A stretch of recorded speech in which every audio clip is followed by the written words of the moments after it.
Listo, Oscar. Pues buenas, bienvenidos a una nueva reunión del Club de Lectura de CFL España.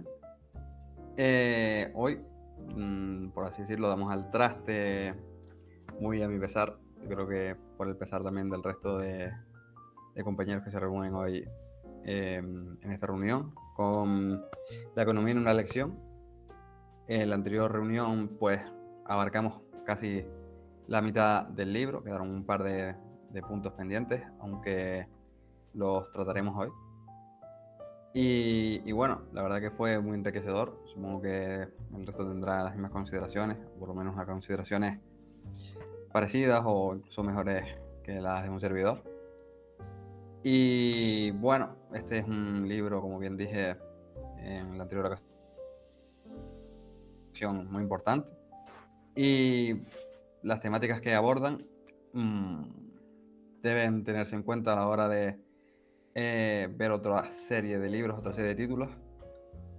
Y bueno, sería cuestión de que las personas que entren nuevas a este directo pues se pasen por el anterior para que no solo aborden la mitad del título o la mitad de ideas, más que nada, porque hasta cierto punto sigue una linealidad en los argumentos y es interesante no perder según qué puntos que se nombran al final, pero que tienen su raíz al principio. Y bueno, no sé si alguno tiene algo que puntear de esta segunda parte o por lo menos de la primera parte y crean que nos dejamos el otro día en el tintero. Si no, más o menos seguiríamos la dinámica de la semana pasada, iríamos capítulo por capítulo, aunque he tenido a bien aglutinar según qué ideas o según qué postulados del autor para conglomerar y llevar a cabo una dinámica más abierta al debate.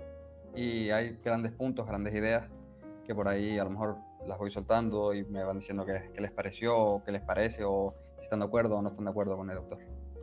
Bueno, no sé si alguien quiere comentar algo. Si no, continúo. El que calla otorga, dice. Pero bueno, perfecto. Pues comienzo. Bueno, lo habíamos dejado el otro día alrededor de las cuestiones sobre lo que sería el empleo, ¿no? La relación entre el fetiche del pleno empleo, cuestiones relacionadas con el odio a la máquina, cuestiones relacionadas con los fundamentos keynesianos del ahorro, de la demanda, de la oferta de materiales y demás. Y bueno, quería presentarles la pregunta de qué les pareció esa idea del pleno empleo como un fetiche, como un fundamento último de las políticas económicas y demás, que más allá de ver la riqueza a partir de lo que sería el empleo, ven el empleo a partir de la riqueza. O sea, ¿qué les pareció?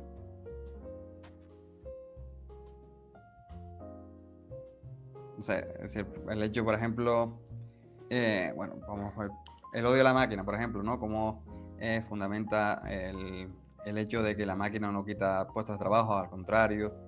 La evolución del ludismo, no sé si saben lo que es el ludismo.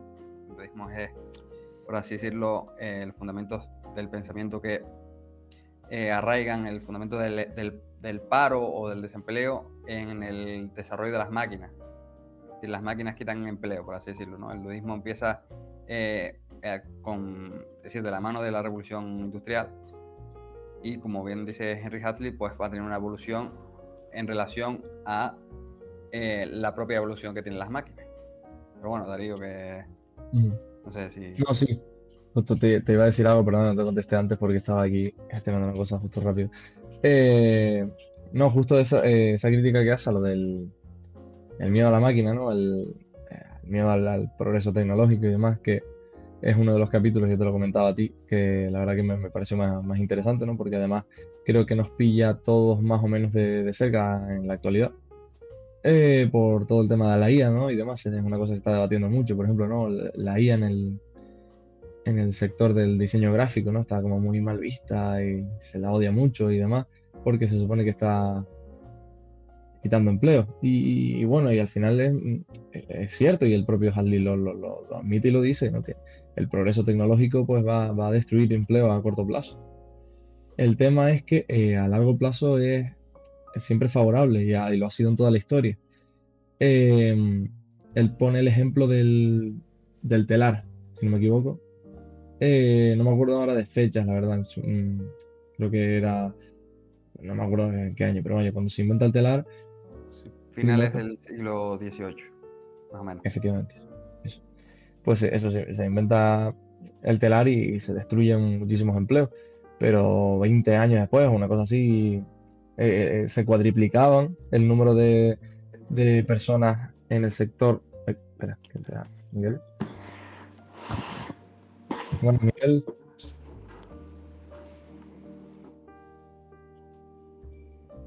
Em, si no, si no hablo yo, pero no sé. no, simplemente estaba esperando porque Miguel a ver si saluda. Vale, va. Perdón, sigo con lo que estaba diciendo, si no, y que cuando Después te pasaré prepare el la micrófono. palabra, Marcela.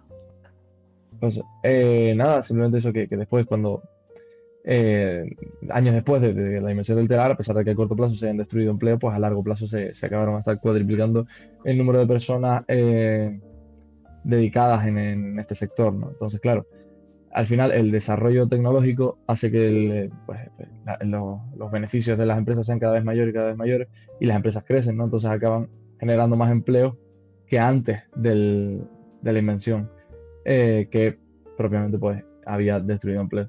Y bueno, Matías habla. Bueno, Marcela estaba Ah, haciendo otra perdona, pregunta. perdona, sí, Gracias, no tengas habla. pena.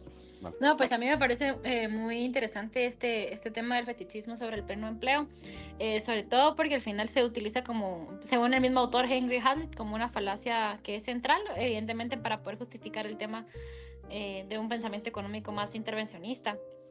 Ahora bien, yo creo que Hazlitt atinadamente acierta en decir que el pleno empleo, pues, no puede ser como el fin en sí mismo, porque al final el objetivo económico siempre debe ser maximizar el tema de la producción y la eficiencia en el uso de los recursos. Es decir, él mencionaba que desde las sociedades más primitivas, pues lo que el hombre siempre ha intentado es ver cómo hace su trabajo con menos sudor, básicamente, ¿no? Él mencionaba ese tema y que entonces todos aquellos que están defendiendo esta falacia del pleno empleo a costa de sacrificar el progreso tecnológico deberían no solo, digamos, rechazar el progreso económico moderno, el progreso, perdón, tecnológico moderno, sino todo progreso humano, ¿no? Porque él decía, bueno, entonces, ¿sabes qué? Si estamos diciendo, ¿no? Que un camión transporta 450 cajas y solo está empleado un conductor, entonces esta gente debería decir, no, ¿sabes qué? Mejor que a hombros se lleven las 450 cajas y transporten a pie toda esta producción, ¿no? Entonces, yo creo que ese es otro ejemplo que él mencionaba, es el tema de los alfileres, sobre si la máquina hacía, no recuerdo ahorita bien como los números, pero básicamente él decía de que la máquina hace 450 alfileres y un empleado solo hace uno, ¿no? Entonces, que si entonces estábamos dejando de una a 450 personas sin empleo y que entonces eso, a fin de cuentas, era como el sacrificio, o sea, estabas diciendo que era lo que usaban las otras personas, que eran los tecnófobos, para decir que entonces no podíamos apostar por la tecnología porque esa tecnología estaba dejando sin empleo a la gente, ¿no? Sin embargo, esta gente que solo miraba como las consecuencias a corto plazo era incapaz de ver cuáles eran los efectos en todos los grupos a largo plazo. Y él decía que un siglo después de que estas medidas se habían implementado, pues tenían 100 veces por el mismo crecimiento de la industria de los alfileres, tenían contratados el 100% de veces más que los empleados a principios del siglo, ¿no? Es decir, que se incrementó el empleo, aunque ese no era el fin en sí mismo, sino que evidentemente como el fin en sí mismo es el aumento de la producción, esa misma producción va a requerir mayor mano de obra, ¿no? Y más empleabilidad. Entonces, por eso él rechazaba este tipo de teorías. Entonces, me pareció sumamente interesante. Porque lo podemos ver hasta hoy, ¿no? O sea, con el tema de la inteligencia artificial y como también esta gente está diciendo que estamos dejando un montón de gente sin empleo. Sin embargo, no podemos... Hazlitt al final lo que concluye es que no podemos como ver solo que un mal economista solo ve las consecuencias a corto plazo sobre un grupo especial, pero que también él consideraba que los clásicos en la economía también se equivocaban al querer ver solo únicamente los efectos a largo plazo sobre todos los grupos y que él consideraba que la visión económica debía abarcar ambas visiones para poder hacer un planteamiento monetario más eficiente. Totalmente de acuerdo, Marcela. Gracias. ¿Y Matías? Que yo quería matizar lo que dijo Darío, porque si bien las máquinas sustituyen empresarios en determinado sector y potencialmente pueden favorecer la creación de empleos en otros sectores, o el mismo mantenimiento de los nuevos métodos de producción crea nuevo empleo, esto no puede ser siempre así. Yo creo que a veces el desarrollo tecnológico puede devenir en menos volumen de empleo en general, y de hecho yo creo que a un futuro mucho más largo y virtual creo que debe ser así, porque al fin, como ha dicho Marcela, y bueno, rescatando lo que dice Hazlitt, más bien parafraseando, el fin de la tecnología y los métodos de producción y todo es producir de manera más eficiente, y esto significa que cuantos más empresarios prescindibles tengamos, mejor. Es decir, yo creo que en un futuro virtual más tareas mecanizadas y automáticas habrá, más tareas estarán desempeñadas por máquinas, menos empresarios serán necesarios. Eso. No sé si hay contrarréplica, si no pasa... Miguel, tengo algo que puntillar, pero bueno, sí. Hola, buenas tardes, ¿qué tal? ¿Cómo están? Bueno, Miguel, bien, Gusto bien. Bueno, Miguel, ¿cómo estás? Bueno, ¿qué tal? Fíjate, yo quisiera hacernos una pregunta, a ver, cuestionarnos. Entonces, llegará entonces el momento en que la interacción humana será más valiosa y entonces el mercado la premiará con mayor fuerza. ¿Qué quiero decir con esto? Entonces, llegará el momento en que hay, por ejemplo, mesoneros que son robots, pero entonces yo quiero que me atienda un ser humano. Entonces, yo voy a ir al restaurante donde hayan personas que me atiendan y no un robot. O sea, el mercado es dinámico y esa dinámica entonces podrá trasladarse de un lado a otro. Entonces, yo pienso de esa manera. O sea, es simplemente una hipótesis a largo plazo que tanta inteligencia artificial, tantas cosas que se van sustituyendo por máquinas, pero el mercado, como somos seres sociales, al final somos seres sociales y vamos a querer interactuar con seres humanos. Entonces, bueno, tal vez, y digo tal vez porque esto es simplemente una hipótesis, las empresas que entonces, a lo mejor nosotros como consumidores decimos, no, mira, esta empresa tiene puros robots, no la voy a comprar, le voy a comprar a esta que emplea personas. Bueno, es simplemente un escenario que yo planteo que podría al final también presentarse, ¿no? Simplemente quería acotar eso. Gracias. Bueno, Diego. Yo lo que quiero decir sobre lo de Miguel es que yo creo que se asignarían como distintas escalas de valores. Entonces a lo mejor incluso habría gente que estaría dispuesta a pagar más por ese tipo de cosas. Y aún así yo creo que en cierta manera ya ocurre. Por ejemplo, para muchos trámites estatales que ahora se hacen por internet, mucha gente prefiere, aun teniendo la posibilidad de hacerlo por internet, ir a la oficina, o lo mismo con los bancos, que ahora mismo no es algo por lo que se cobre más o por lo que se pague más, pero sí que hay gente que tiene esa preferencia. O luego, yo qué sé, en un taxista, si ahora hablamos de posibles en el futuro coches autónomos, mucha gente, aunque sea más o menos seguro, va a preferir que le conduzca una persona y que le lleve una persona. Entonces estaría dispuesta a pagar más, supongo.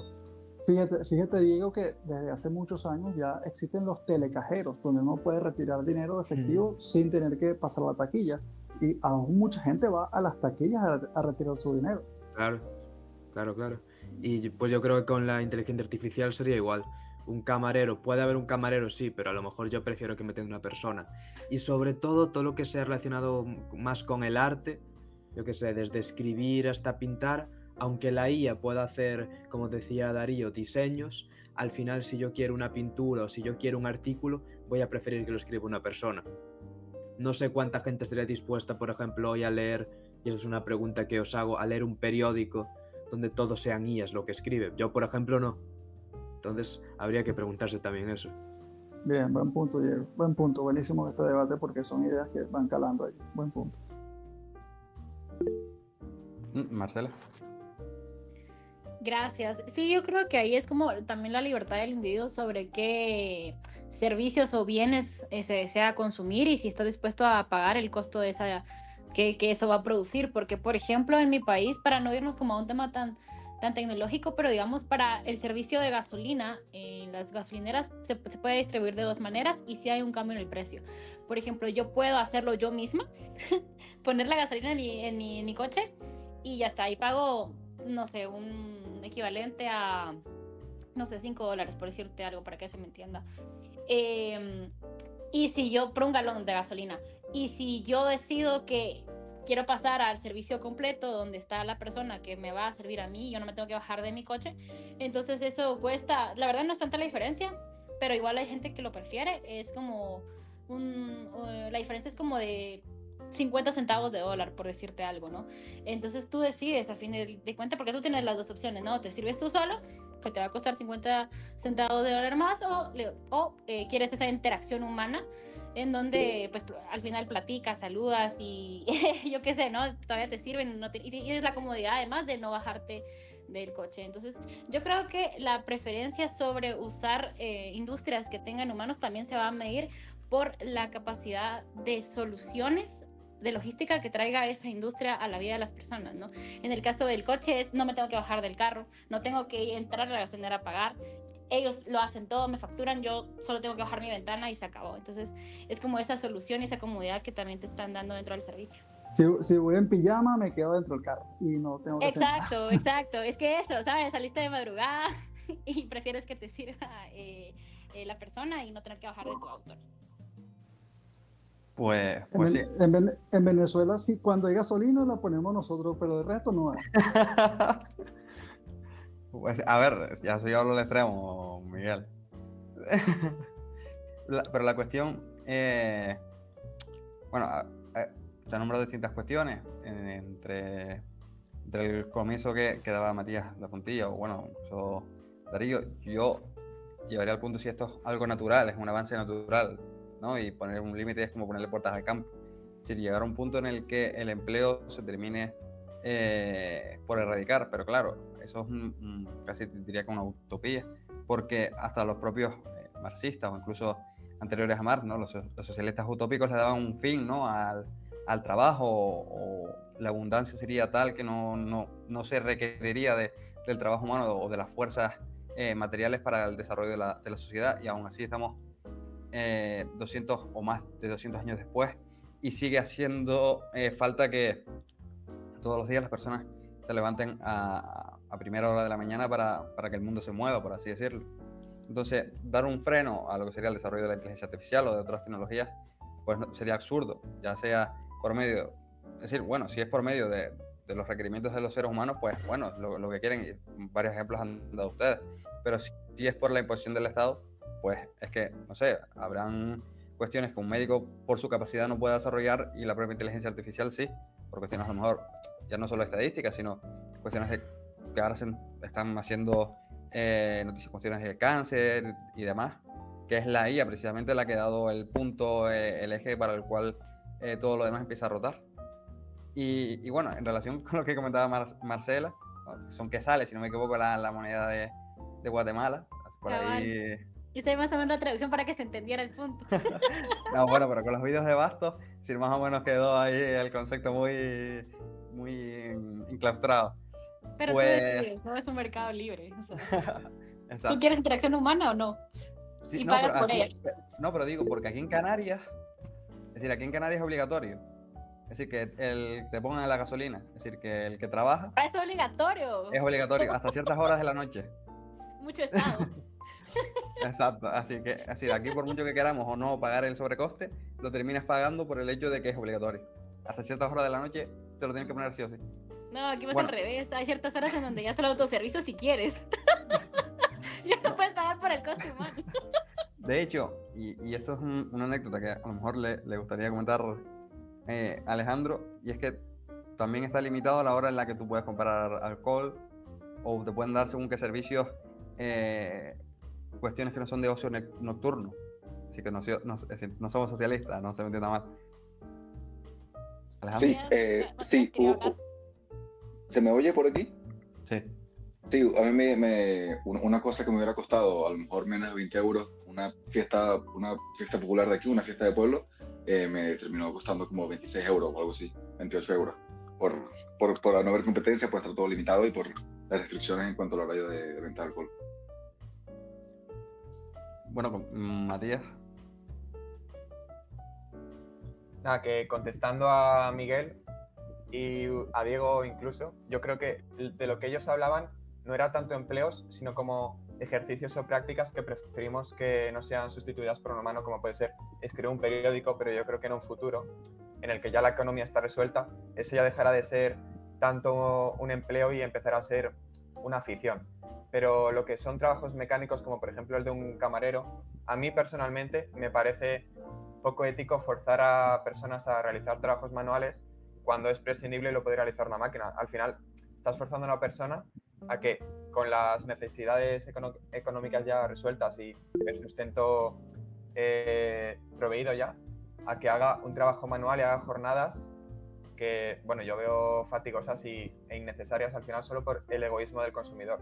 Que también me parece bien que el consumidor prefiera un humano y si el trabajador está dispuesto, pues perfecto, pero la tendencia va a ser a que lo haga una máquina, seguramente en trabajos mecánicos. Eso. A ver, técnicamente estoy de acuerdo contigo en parte de lo que has expuesto. El tema es medir la voluntariedad, es decir, yo a lo mejor prefiero algo mecánico, es decir, realizado por un ser humano, que cada uno ponga el ejemplo que le prefiera, a que me lo haga una máquina. No sé si lo haga un poco a extremos, no sé, seguramente eso será cada uno. Pero esa sería, desde mi punto de vista, la cuestión. También tenía un apunte aquí, si no recuerdo mal, me viene a la cabeza por un ejemplo que pone Mises en el liberalismo, y es que los problemas que te da la tecnología futura nunca lo sabes, no los puedes intuir.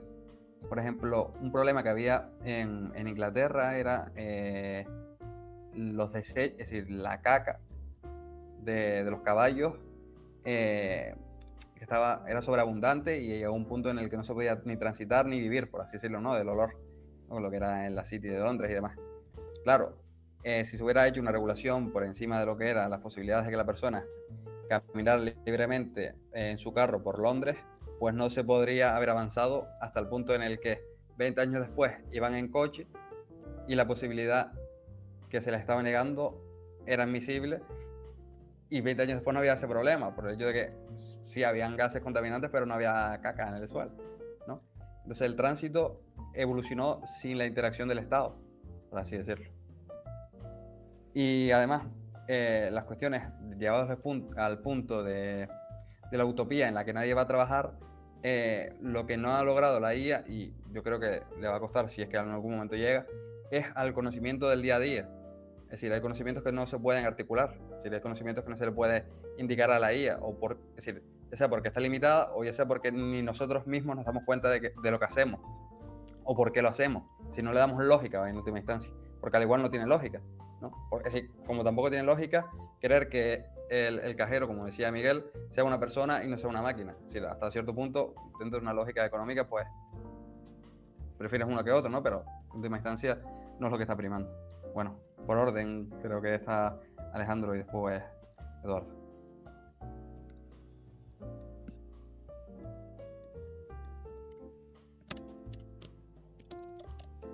Alejandro. Está silenciado, Alejandro. Silenciado. Aquí. Sí, lo que yo iba a comentar respecto del tema de robotización y la demanda por el trabajo humano, estaba pensando en cuál sería más barato y cuál sería más caro, ¿no? Porque antes creo que fue Diego el que comentó que se le otorgaría más valor al trabajo humano, por lo tanto habría ciertas personas que lo demandaran y tendría que ser más caro y tal. Pero no sé hasta quién tendría más fácil operar su empresa con trabajo humano o trabajo robótico, empresas grandes o empresas pequeñas. Y partiendo de ahí, ¿qué tan caro, qué tan barato podría ser el servicio? Porque si una empresa pequeña no tiene la capacidad suficiente para darnos salarios altos, por lo tanto el servicio no es tan... O sea, me explico la idea, no sé si alguien ha pensado desde este punto de vista. Yo no llego a una conclusión en estos últimos 2 minutos que las estaba escuchando, y antes de unirme las estaba escuchando por el directo, entonces más o menos sé la línea que están tomando. Eduardo. Ok. Hola, un gusto a todos. Para los que no los había saludado, espero que tengan buena tarde. Yo digo que sí es como lo habían planteado, al fin y al cabo la preferencia de mercado va a determinar, ¿no? Por ejemplo, puedes comprar café vegano, si tal cosa existe en la práctica, aunque lo puedes brandear así, o digamos, puedes comprar productos que sean nada más ecoamigables y toda esa paja euroverde, pero lo puedes comprar, y si es tu preferencia, lo puedes consumir, y puedes pagar el cargo adicional de costo de no ser tan óptimo industrialmente y agropecuariamente, pues. O sea, al fin y al cabo es más caro porque como es artesanal, pero si tú estás en la disponibilidad de consumir eso, pues estaría muy bien. Al fin y al cabo es como libertad individual y preferencia. Lo que yo sí estoy muy de acuerdo es de que hay una tendencia bastante autoritaria a obligarte a consumir por formas sistematizadas, ¿no? Por ejemplo, acá en Guatemala yo creo que fue de los primeros países que tuvimos pantallas de consumo digital y pagar con tarjeta del mundo en McDonald's.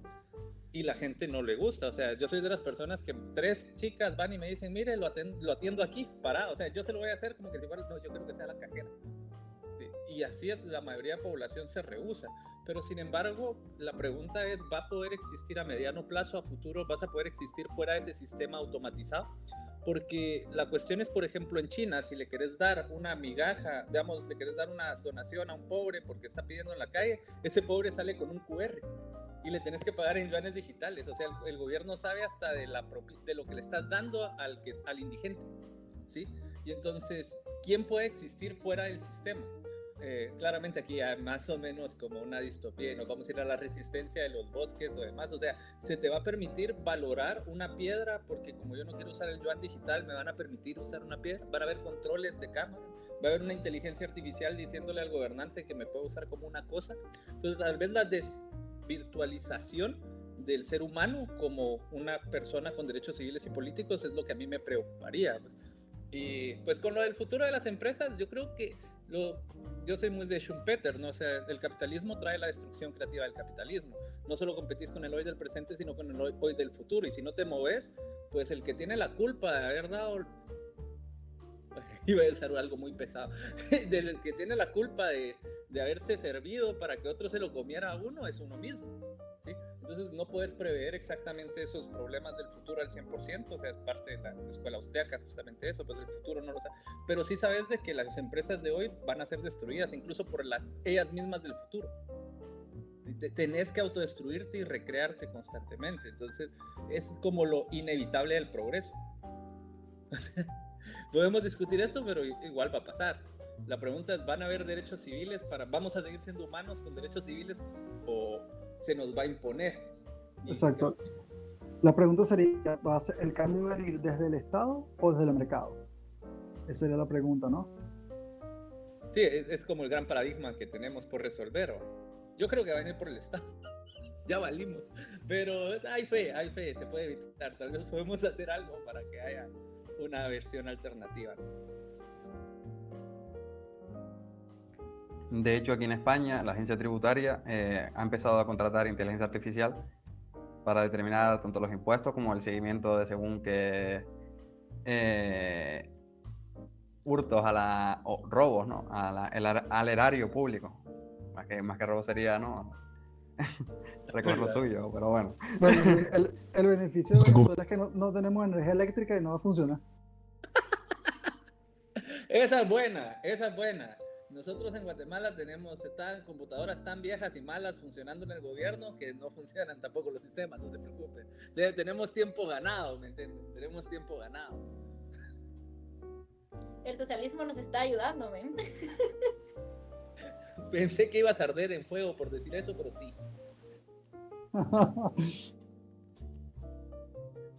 Sí, que llegaste a cierto punto en el que el Estado es tan ineficiente que no tiene la capacidad de ser más eficiente por el hecho que no se puede autodestruir, ¿no? Es decir, que sería el punto que daba Eduardo. Es decir, que el Estado, es decir, es el caso de los caballos y de los coches, ¿no? Es decir, por mucho que quisieran los operarios de los caballos, sí, bueno, incluso nos sirve el caso de la destrucción de empleo, ¿no? El caballo requiere de una serie de elementos que es más tedioso que el propio coche. Y en última instancia, el coche es más eficiente. Y a su vez, el coche pues, ha ayudado al progreso más que los caballos, por así decirlo, y ahora son un elemento de ocio, ¿no? Que sería, estaremos tocando dentro del mismo ejemplo de todos los puntos. Pero bueno, Diego. Sobre esto yo quería decir algo que dijo Bastos. No recuerdo el ejemplo exacto, pero la anécdota era algo así como un rey o nobleza de algún reino europeo antiguo que emitía o publicaba distinta legislación, distintas leyes, pero su propia ciudadanía no le hacía caso, entonces era tan ineficiente que por haber sido ineficiente durante muchos años constantemente, llegó a perder la lealtad, por así decirlo. Entonces, no se revolucionaron, no hicieron nada contra ellos, pero dejaron de desobedecer. Y es de lo que habla también, bueno, se me fue ahora el nombre, pero de la desobediencia civil, que no tiene por qué ser violenta. Sí, nosotros, bueno, yo tengo aquí en Guatemala una frase que uso y a March creo que se le quedó. Las personas viven a pesar del gobierno, ¿no? O sea, y que ellos coexistan en su submundo y vos procurate por prosperar. Es como cuando cada quien llega. Ay, perdón, Miguel, no me perdona, ahí vi ahorita lo de la mano. Dale, Miguel. El socialismo es tan ineficiente que crearon una moneda digital aquí en Venezuela basada o respaldada por las reservas de petróleo más grandes que hay y fracasó. Así es de ineficiente el socialismo. Yo sé que hicieron quebrar una moneda de un videojuego, me preocupa. O sea, hay un caso de estudio que se pudiera hacer contenido de él para los que no sepan. Creo que había un videojuego que era famoso, que todos los venezolanos se pusieron a trabajar en sacar, digamos, los retos, porque entonces te pagaban otras personas, como que podías subcontratar que alguien te avanzara. Entonces personas de todo el mundo le pagaban a venezolanos, pero llegó a ser tal la oferta de empleados en el videojuego que quebraron el juego. O sea, exportaron la inflación a los videojuegos. Y es que además se ahorraban esa moneda porque se devaluaba menos la del videojuego que la moneda estatal. Entonces ya no es que se metían, claro. Sí, es una locura. Exportaron esa inflación al videojuego. De eso podemos crear un contenido algún día, si quieren. Es un dato perturbador, pero eficiente. Diría Miguel, es tan ineficiente el gobierno que hasta llegó. Pues bueno. Axie Infinity se llama el juego. Vean, porque sí es real, no es mentira, es real. Bueno, yo conozco más o menos el caso. Bueno, ya ves, o sea, pero sí ocurrió. Entonces habría que ver si es por imposición. Yo creo que dando el cambio es como si los cambios son por imposición. O no, yo creo en Guatemala y en Centroamérica, y eso que Guatemala y tal vez Panamá son los que más se han resistido en cuanto a Centroamérica, definitivamente va a ser por imposición. Sí. Los demás países ya sí ha avanzado más lo de la imposición digital. Tiene que ver mucho con la lo del tracker del dinero, ¿no? Digamos que tanto puedes perseguir la lógica del dinero. De hecho, España tiene el gran título en relación a esto de la imposición con Aznar, no, Zapatero. Zapatero promueve la idea de un dinero traqueable en 2007 en el Consejo General de Naciones Unidas, porque la idea era de la Internacional Socialista en ese momento que se estaba rebrandeando, establecer un impuesto global. Sí, digamos que los ODS en ese momento no se llamaban objetivos de desarrollo, sino los objetivos del milenio, que para financiar los objetivos del milenio debería haber un gobierno global con impuestos globales, así que no importaría quién debería haber un impuesto a la transacción, no un impuesto al ingreso. Sí, entonces, por ejemplo, a ti te depositan, tú eres hijo de alguien, tu papá te deposita, eso tiene que ser con impuesto. Tú le das a tu hermana dinero, eso también tiene que pagar un impuesto. Y así es como la lógica del financiamiento global de la ONU, sí, digamos. Pero España es el gran productor de esa gran idea, es España. Sí, de hecho, Eduardo, en España tenemos Bizum, que es una posibilidad que nos brinda, según la totalidad de los bancos, y es que podemos hacer mini transferencias de dinero entre los particulares, o incluso entre empresas asociadas al número de teléfono y por medio de los bancos, y están libres de la injerencia del Estado, salvo que exista sobre ellos una denuncia, ¿no? Entonces, esto se va a acabar a finales de este año. Y claro, hay pequeñas microtransacciones, como comentas, entre padres e hijos para que te vayas y te tomes unas chuches o incluso entre personas un tanto mayores. Pero claro, eso sería, por así decirlo, una transferencia, ¿no? Sería una donación, ¿no? Y claro, por ahí quieren cargar también, claro.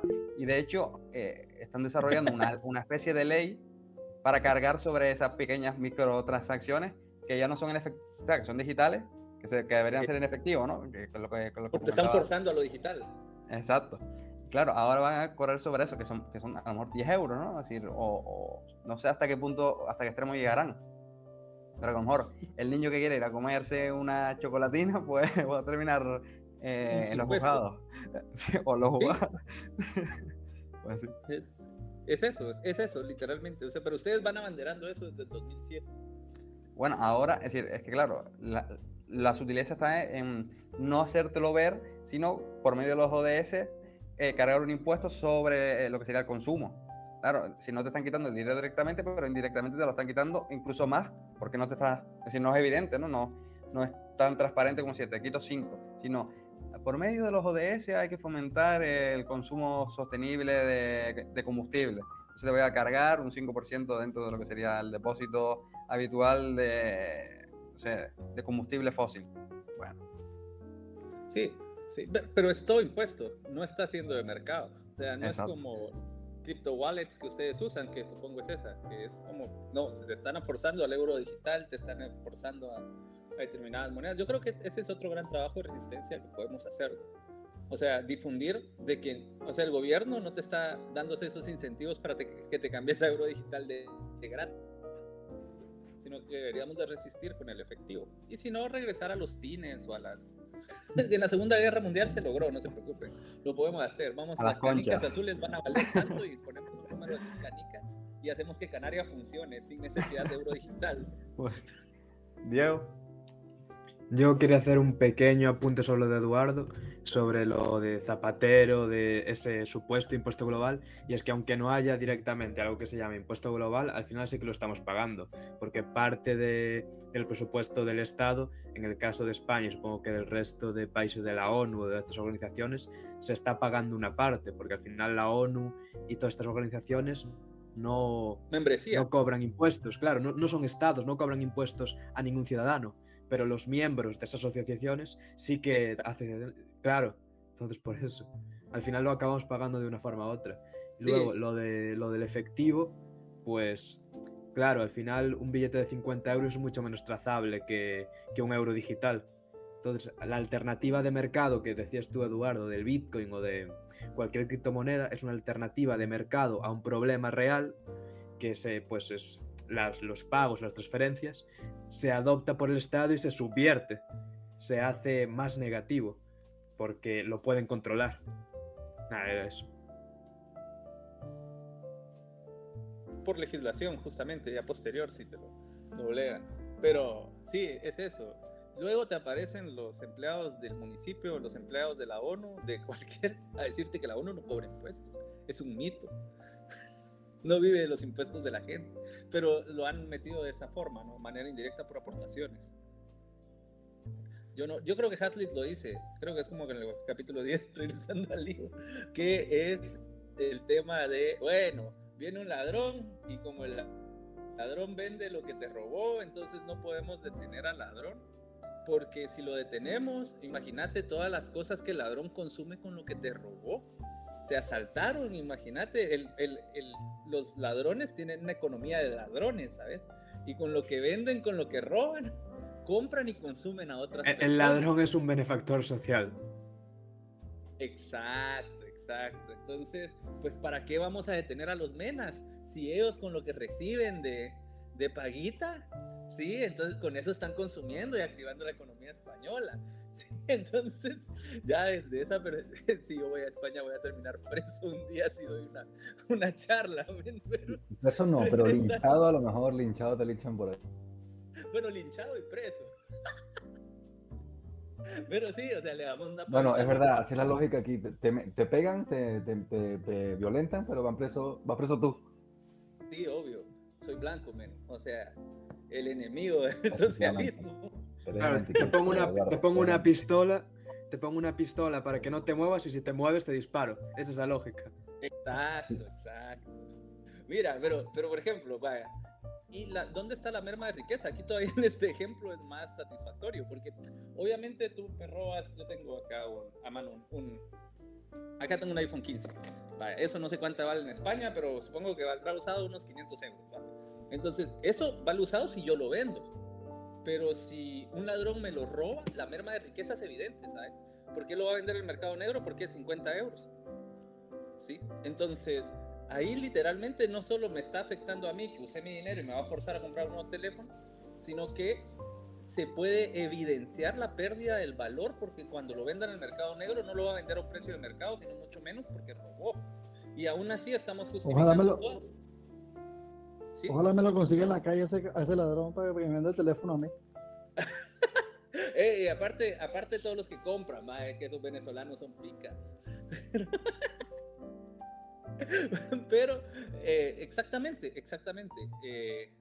Entonces, pero puedes evidenciar esa pérdida de la riqueza de la nación, multiplicarlo por la cantidad de teléfonos vendidos que se van a vender a 50 euros porque fueron robados. Sí, el ejemplo todavía es más gráfico, porque en vez de venderlo, digamos, yo sé que no es PIB porque no sería un valor de un bien nuevo, pero al ser igual un bien usado que es de intercambio, en vez de venderlo en 500 euros lo van a vender en 50, y eso fue pérdida de riqueza de la nación y de la gente. ¿Sí? Entonces es exactamente lo mismo, ¿sí? Como te va a robar, como los que roban son los del gobierno, pues los de la ONU nosotros no vamos a hacer porque los ladrones son los del gobierno, a nosotros nos mantienen con esa plata, ¿me entiendes? Eso es uno. Y segundo, que evidentemente la pregunta es, ¿acaso porque el ladrón consume y compra pan y paga las putas de Ábalos con lo que Ábalos se robó o lo que sea, entonces se van al puticlub? Imagínate, pobrecitas las putas, se van a quedar sin la PSOE que las mantenga o sin los baños gay o esa mierda. Entonces, si nos ponemos a pensar desde la perspectiva de víctima, pues evidentemente pobres las putas, pero si digamos condensamos eso, es que yo no puedo ver, pero o sea, yo no estoy atacando desde un punto serio, pobrecitas las putas, ¿no? Entonces, la cuestión es que esas asignaciones de riqueza con merma de riqueza, entonces vamos a decir que como por las putas se van a quedar sin clientes del narcotráfico, robo o lo que sea, entonces es legítimo, porque entonces quedamos en ese victimismo. La pregunta es, ¿por qué no mejor Oscar y Diego se van a las putas en vez de que el político que les robó? Entonces las putas tendrán que adaptarse a su mercado, ser más finas, o dejarán de ser putas porque conseguirán a un buen marido. Sí, o sea, yo qué sé, lo que les sea más rentable, pero el punto es de que no estamos legitimando el robo.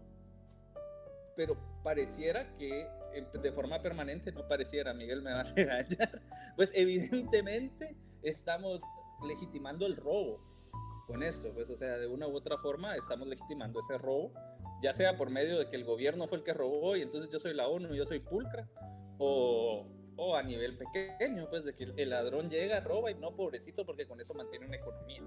Claro, pero desde la lógica keynesiana, lo que te dirían y lo que intenta rebatir Hazlitt es, claro, si compro el móvil por 50 euros en vez de por 500, tengo 450 euros extra para consumir y eso va a reviver la economía.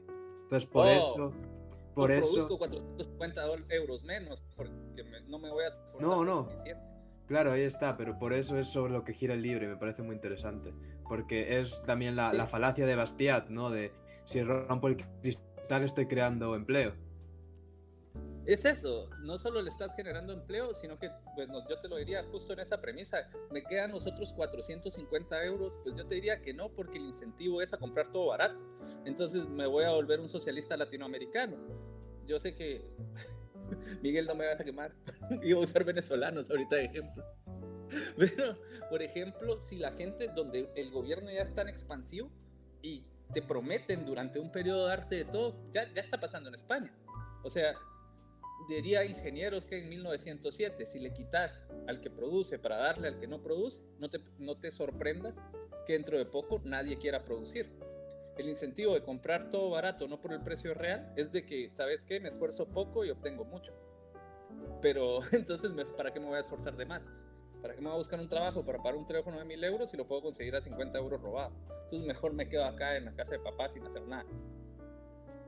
Claro, luego un Él capítulo en el de le los... entrega los- le- Perdón, habla, Él Miguel. entrega las tareas para mandar con papel.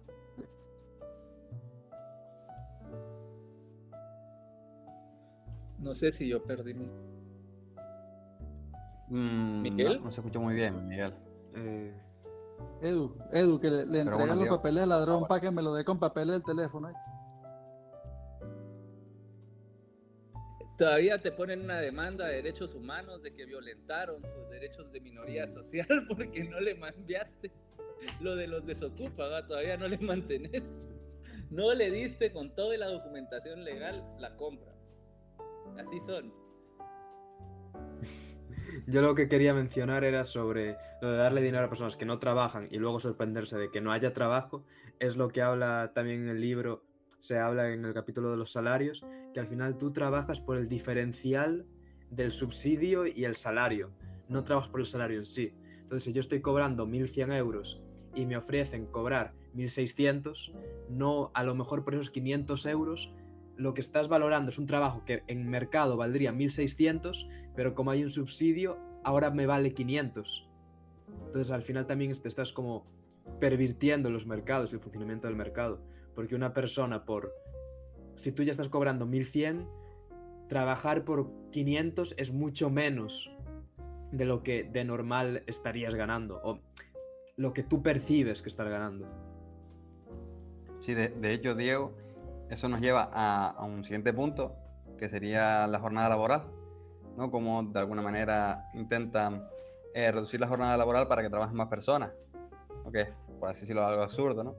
Y bueno, el caso lo tenemos aquí en España y es de pura y vigente actualidad.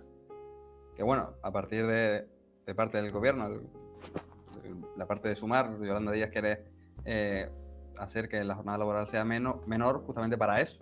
Es decir, la productividad la ha dejado a un lado completamente, porque está estancada desde hace más de 15 años, si no me equivoco. Y lo que quiere es eso, pues reducir la jornada laboral para que trabajen más personas, sin darse cuenta de que la productividad va asociada a la capacidad que tiene el capital y las personas de trabajar con menos tiempo, pero no menos tiempo de su jornada laboral, sino menos tiempo a partir de la productividad. Claro, es Bueno. que en sí que baje la jornada laboral no debe ser un problema si está respaldada porque suba la productividad. Al final, esto lo dice mucho Bastos y en mi caso también se aplica. Mi abuelo trabajaba muchísimas más horas que cualquier jornada actual en España. Y que se pueda trabajar menos y encima producir mucho más es un avance. Exacto. De hecho, Bastos está, es decir, en las últimas intervenciones hace mucha alusión a lo que sería la consideración entre las rave parties, ¿no? que nombra él, y la consideración del trabajo, ¿no? Es decir, como que parece que si trabajas 12 horas está mal, pero si te vas de fiesta 12 horas no importa. Y es bastante gráfico y yo creo que tener en cuenta, pero a ver, en países sobre todo del centro de Europa, la jornada laboral es mucho menor, pero voluntaria. Es decir, voluntariamente las personas dejan de trabajar a lo mejor la jornada laboral completa y trabajan a media jornada por el hecho de que uno les da la posibilidad de vivir porque son mucho más productivos y dos, tienen unas preferencias mayores y no atienden a lo mejor tanto al dinero y atienden más a la vida familiar o atienden más a cuestiones del desarrollo de su vida en sociedad. Claro, es que con esa productividad del norte de Europa, de algunos países, puedes trabajar la mitad de tiempo y cobrar lo mismo o ganar lo mismo que una persona de España, por ejemplo, trabajando a jornada completa. Cierto. Miguel. Bueno, aquí en Venezuela incluso se redujeron tanto la oferta laboral que ya ni siquiera la gente trabaja, pues ya no hay empleo.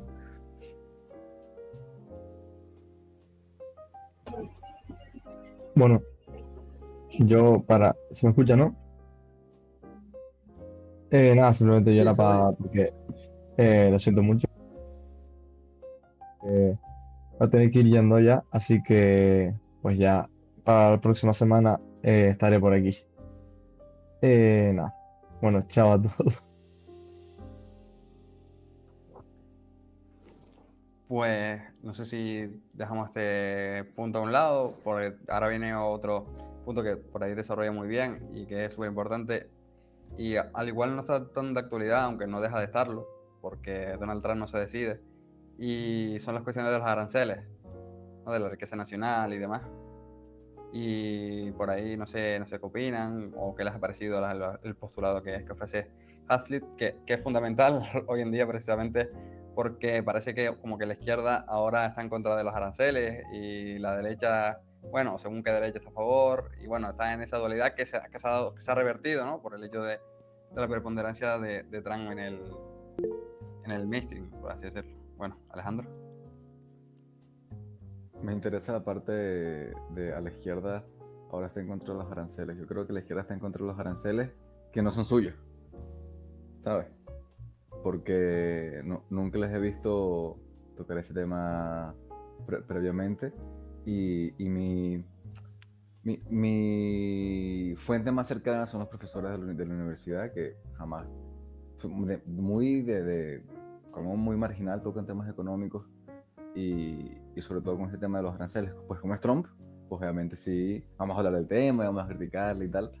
Y creo que precisamente por eso. Estoy seguro de que nunca estos mismos profesores nunca van a pensar o a cuestionar o poner sobre la mesa el efecto de los aranceles de la Unión Europea que tienen otros países con la Unión Europea, ni que tenga la Unión Europea con otros países, ¿sabes? Entonces no creo que Hazlitt es bastante claro y más allá de que Trump se le vea como el gran negociador y que los aranceles son para unos objetivos ahí ocultos o no ocultos, los objetivos declarados por él u otros objetivos, pues no creo que, independientemente de eso, creo que la postura es bastante clara.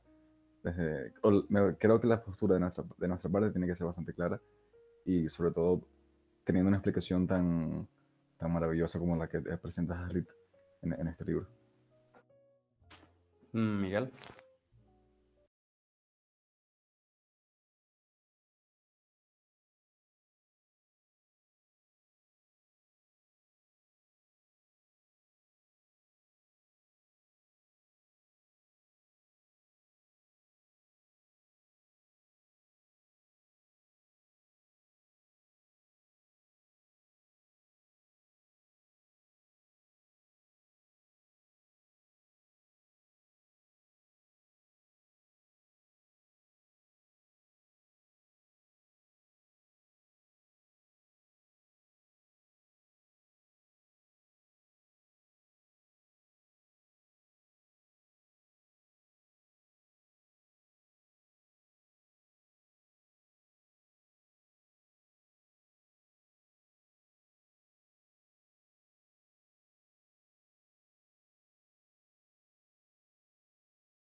aliados. Entonces yo no digo que estemos, yo creo que ahorita gracias a los aranceles se puede establecer quiénes van a bajar sus aranceles e igualarlos con Estados Unidos, o sea, van a tener más libre mercado y quiénes van a sostener esa política expansiva que ya traían desde hace 20 años.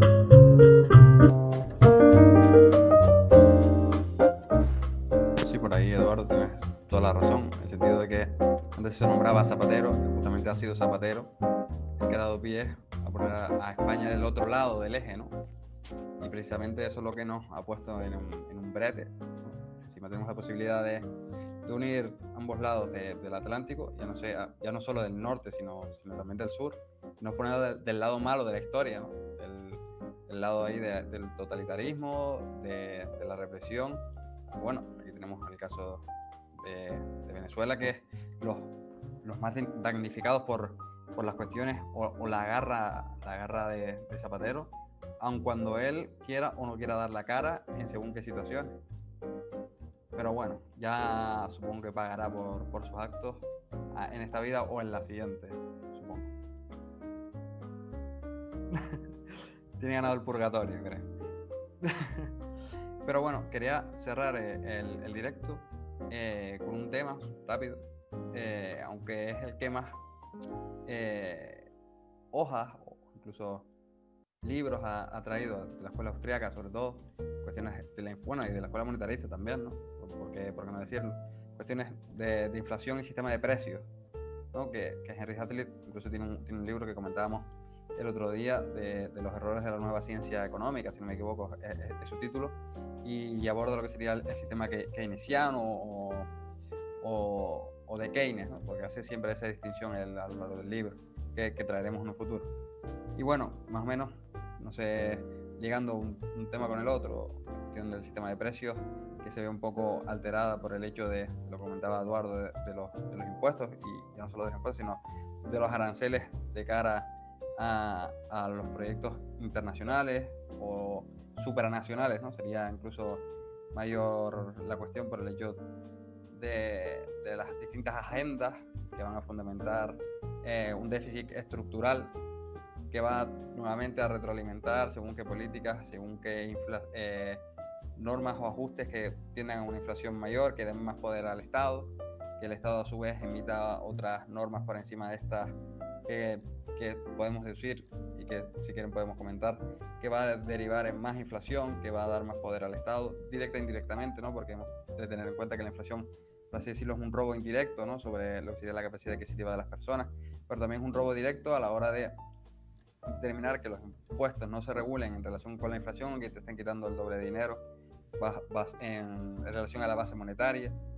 Y bueno, más o menos, no sé, tenía alguna intuición también en relación al sistema de precios, ¿no? Cómo se estructura la economía de libre mercado, y que muchas veces por ahí en esa tarea de un poco dar a conocer lo que sería el libre mercado, pues no somos muy claros, ¿no? Y no nos dejamos ahí manifiesto cómo es la libre interacción de las personas lo que va fundamentando esa gran estructura de precios que hacen que las personas tengan la capacidad de ir al mercado y comprar, y que incluso se tiren las cosas a la basura porque sobran, y no es un dignatario de lejano territorio el que marca cuánto se debe producir, qué se debe producir y demás, y que cuando vaya una persona en un lugar incluso de abundantes recursos materiales a consumir, pues no se encuentre con petróleo o con gas, como decía Miguel antes, ¿no? Sería el caso venezolano un caso paradigmático, por así decirlo, ¿no? Que tiene de las mayores reservas, si no me equivoco, las mayores reservas de petróleo, y no tienen gasolina, vamos.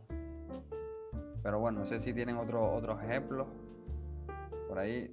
Aquí, por ejemplo, en Canarias tenemos el caso del plátano y cómo la Unión Europea fomenta a su vez la exportación del plátano, porque es más rentable exportarlo que consumirlo. De hecho, es ineficiente la producción de plátanos en Canarias si no fuera por las ayudas que presta la Unión Europea.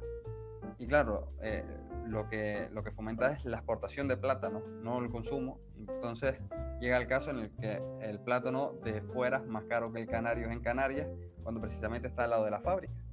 De hecho, se desecha el plátano que sería comestible por el hecho del tamaño y demás, que son cuestiones que quedan fuera del mercado, ¿no? Que serían puramente cuestiones arbitrarias. Está el cubo de basura lleno de desechos, gente con hambre y una persona del otro lado del continente comiendo por el capricho justamente de un burócrata de Bruselas y del empresario de la esquina. Y bueno, no sé si tienen algún otro ejemplo por ahí. Marcela que compró un libro de Ricardo Rojas que se llama La inflación como delito. Debería de ayudarme en este caso. Marcela, ¿estás ahí? Le acabo de echar el muerto, así de echar el muerto, así como poner la carga encima, pasar la bola caliente. Marcela, ¿estás ahí? Bueno, sí está. No está. Me pierdes, Marcela. No quiere contestar. En Venezuela tenemos ¿cuántos ejemplos? Van a sacar una libreta para empezar a notar los ejemplos de Venezuela. Sí, dale. Bueno, en Venezuela producimos arroz en los llanos venezolanos, pero se trae arroz de otros países lleno de gorgojos, por ejemplo, que es el que vende el gobierno a través de las instituciones. En Venezuela se produce, se tiene la reserva aprobada de crudo, que es el petróleo. Se está cortando. Se está cortando. Yo creo que se cortó. Miguel, creo que se cortó. Otro ejemplo más para apuntar en la libreta. Sí, yo creo que el ejemplo lo estaba haciendo así. Ya, era roleplay. El ejemplo es con el ejemplo. Sí, eso estábamos viendo, que era bastante gráfico el asunto. Sí, sí, totalmente. Entonces, en Venezuela tenemos las reservas de petróleo crudo más grandes del planeta y ese petróleo se envía a otros países para que lo refinen y nos lo revendan como gasolina, por ejemplo.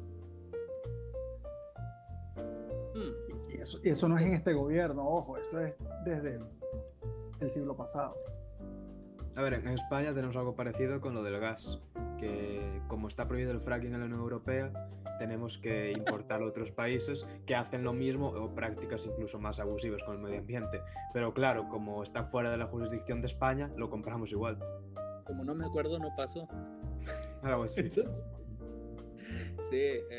bueno, en términos inflacionarios, ahorita en Guatemala pues hay un gobierno que es como el de Juntas Podemos acá y está medianamente intervenido por el Grupo de Puebla, sin embargo, yo creo que ahí está el ejemplo y todos los países lo han pasado, ¿no? Que hay una gran emisión monetaria. Se están venezolizando, lo que tú quieres decir, se están venezolizando. Sí, pero tenemos una ventaja sobre casi que todos los demás que ustedes, digamos, no tienen. Y es que Guatemala considera un derecho natural humano la libertad de portación de armas. Entonces, por ejemplo, yo puedo comprar una R-15 y de hecho en mi pueblo es muy, muy de armas. Entonces yo puedo tener un M16, ponérmelo en la espalda, ir a McDonald's e ir a traer a mis sobrinos al área de niños que nadie dice nada, pues o sea, es de lo más normal. Entonces, las armas son una gran herramienta contra el poder político, ¿sabes? O sea, la gente, el gobierno que entró muy socialista y ahorita ya se está declarando de centro derecha. En Venezuela solo puedes hacer eso si eres parte de colectivos del gobierno. Si no, no. No, aquí cualquiera, o sea, cualquier persona. Solo que evidentemente para tenerlo de portación de armas en las calles, o sea, cualquier persona con 18 años puede comprar un arma en Guatemala, pero tenerla en su casa. Ahora, si tú lo quieres portar, evidentemente si es arriba de los 24 años y necesitas ir a una serie de exámenes psicológicos, psiquiátricos y demás, como que pasas ese proceso y luego ya vas a otro conjunto de exámenes prácticos. Y el ejército pues tiene un lugar que se llama DIGECAM, que es una Dirección General de Armas, y entonces ya ahí como que hacen los estudios balísticos. Tú tienes que pagar todo eso, pues, o sea, tú tienes que pagar el estudio balístico de tu arma porque hay un registro para que cuando uses sepan quién usó el arma, y entonces, bueno, te viene saliendo como 1.000 euros la licencia, 2.000 euros, digamos, ya con gastos personales. La licencia, te dan la licencia para 4 años Y tu arma, pues ya la compras tú por tu cuenta, ¿vale? Puedes tener hasta 3 armas por licencia y puedes tener 3 licencias, o sea, una persona puede tener 9 armas. Sí, ahora, en su casa puede tener hasta 24, creo, pero no las puede sacar de su casa, pues solo puede sacar las que tienen licencia. Ahora, quiero decir que en términos generales, una población armada evidentemente es un control al político, porque justamente ahora querían pasar unas cuestiones ya como de protección a los criminales y también estaba por pasar algunas cuestiones de la regulación contra las armas, y les puedo asegurar que les dio miedo a los diputados mucho que ellos puedan pagar 1,000, o sea, no importa. ¿Te imaginas a 10,000 personas armadas en la Plaza Mayor o algo así en Madrid, exigiendo que Pedro Sánchez se vaya a la mierda? No creo que los militares sean tan hombrecitos ni la Guardia Civil sea tan valiente de golpear civiles si saben que los civiles también cargan una 9 milímetros. O sea, que el hijo de puta lo pueden matar por lo que está haciendo. Entonces se da ese como contracontrol natural al poder político, que es muy particular, ¿sí? Pero en temas ya también así como hablábamos eso contiene mucho el poder de perversión del gobierno. Yo sé que es un tema controversial, no todos están a favor de las armas, lo que sea, pero en mi caso yo tengo un arma, yo tengo una Glock 9 milímetros, ¿sí? Y es como, aquí en mi casa puedo salir y practicar y cosas así, pues. Entonces es algo muy particular de Guatemala y de Estados Unidos, porque digamos es otro país que tiene ese tipo de legislación, que hace que sean hijos de puta, pero que no se atrevan a tanto, ¿sabes? O sea, sí la tienen que ir haciendo muy suave, porque las gentes se levantan, pero están armadas, y es lo que en algún momento hablamos, ese derecho a el levantamiento de las gentes, de la rebelión, es palpable, porque tú no vas a ir con palos a darle a policías con M16, pues, tú vas a ir con M16. Y entonces hay algo que no es visible, que no es perceptible, pero que el político sabe que tiene límites. Sí, hay algo ahí. Hacen esas cosas que hacen con ustedes, que quemaron, creo que en Canarias fue que quemaron a una jovencita de 17 años hace poco, ¿no? Bueno, salió un hijo de puta socialista a decir que, ay no, que la cultura, eso en Guatemala se muere. Sí, porque a ver cómo, o sea, mínimo el padre o los familiares de esa niña van a ir a traer a ese hijo de puta, que es básicamente una persona que está a favor del salvajismo, ¿sí? Entonces no puede ser como uno de nosotros. Entonces eso ayuda. Yo sé que no tiene que ver directamente con la inflación, pero eso yo creo que es un factor diferenciador de la contención del poder político. Pero ahí las dejo, no vayan a salir mañana armados en Canarias, pero yo creo que eso nada más ahí. Pues sí, sería interesante incluso traer a Juan de Mariana, que más o menos sigue esa misma idea, ¿no? De ponerle límites al poder y poner límites al poder desde el gobierno civil, ¿no? Por así decirlo. Sí. Sí. El tiranicidio que llega a pronunciar. Pues bueno, yo creo que hasta aquí la reunión de hoy. No sé qué les ha parecido. Espero que bien, tanto los que hemos participado como los que están más allá del otro lado, ¿no? Y bueno, Matías. No, le das sin querer. No, vale.